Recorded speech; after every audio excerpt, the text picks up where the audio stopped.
నమస్కారం SJ news కి స్వాగతం. అభివృద్ధి సంక్షేమం కింద కూటమి ప్రభుత్వం చేపట్టిన పనులు మేము సాధించిన విజయాలు కళ్ళకి కనిపిస్తున్నాయి. గర్వంగా ఈరోజు ప్రతి ఒక్క శాసనసభ్యులుగా మేమందరం చెప్పుకుంటున్నాం. ఇక మా తండ్రి గారైన గౌతు శ్యామసుందర్ శివాజీ గారికి ఒక అలవాటు ఉందండి. తను చేసిన పనులు ప్రతి సంవత్సరం శ్వేతపత్రం కింద ఈ సంవత్సరం ఈ నియోజకవర్గానికి ఈ పనులు చేశామని పూర్తి సాక్ష్యాలతో ఇవ్వడం ఆయనకు ఒక అలవాటు.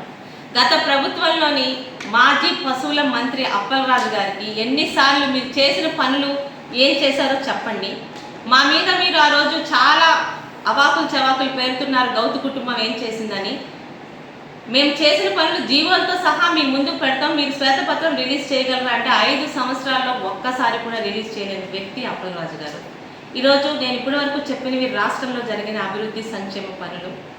ఇక పలాసలో ఈ 5 సంవత్సరాల్లో మీరు నాకు ఇచ్చిన అవకాశానికి మొదటి సంవత్సరంలో దాదాపు 518 కోట్లతో మేము చేపట్టిన పనులు, కొనసాగుతున్న పనులు మీ ముందు పెట్టాల్సిన బాధ్యత, శ్వేతపత్రం రిలీజ్ చేయాల్సిన బాధ్యత కూడా ఒక శాసనసభ్యురాలుగా నా మీద ఉంది.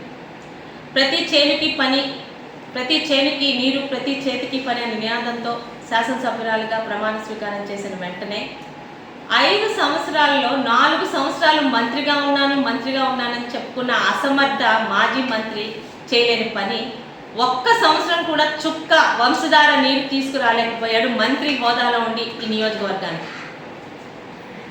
మాట్లాడితే మింగలేక మంగళవారం కబుర్లు చెప్పాడు. అచ్చెన్నాయుడు గారు ఎత్తిపోతల పథకం వల్ల ఇక్కడ నీరు ఆపేశాడు అని. అధికారంలో నువ్వే ఉన్నావు, మంత్రిగా ఉన్నావు, నీ వల్ల చేత కాలేదు. అదే ఎత్తిపోతల పథకం అక్కడ ఉండగానే నేను ఎమ్మెల్యేగా ఇంకా ప్రమాణ స్వీకారం చేయకుండానే మధ్యకాలంలో అదే మంత్రి అచ్చెన్నాయుడు గారి సహకారంతో, కలెక్టర్ సహకారంతో, మీ కాలంలోని పనులు లేక నిర్వీర్యమైపోయిన వంశధార అధికారుల సహకారంతో వంశధార నీటిని టేలెంట్కి అందించగలిగాను.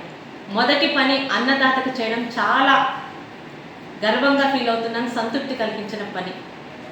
ఇక మన పలాస మన బాధ్యత అనే కార్యక్రమం రూపకల్పన చేసి ప్రతిదీ ప్రభుత్వం మీద ఆధారపడాల్సిన అవసరం లేదు, మనం కూడా చేయగలమనే ఒక నైతిక బాధ్యతని ప్రజల్లో రగిల్చి కూటమి కుటుంబ సభ్యుల శ్రమదానంతో నియోజకవర్గంలో ప్రతి గ్రామ రహదారికి ఇరువైపులా దాదాపు 370 కిలోమీటర్ల వరకు జంగిల్ క్లియరెన్స్ చేయడం జరిగింది. ఒక విధంగా ఇది రాష్ట్రంలో మొట్టమొదటిగా పలాసలో జరిగిన కార్యక్రమం.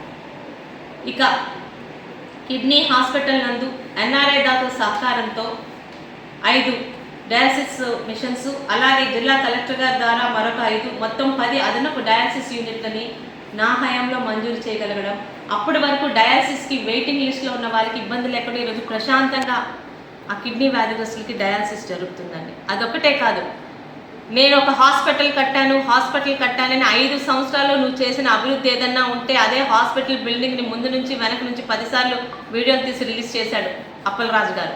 కానీ కనీసం అందులో జాయిన్ అయిన వారికి జీతాలు ఇచ్చారా లేదన్న సంగతి కూడా ఆయన పట్టించుకోలేదు.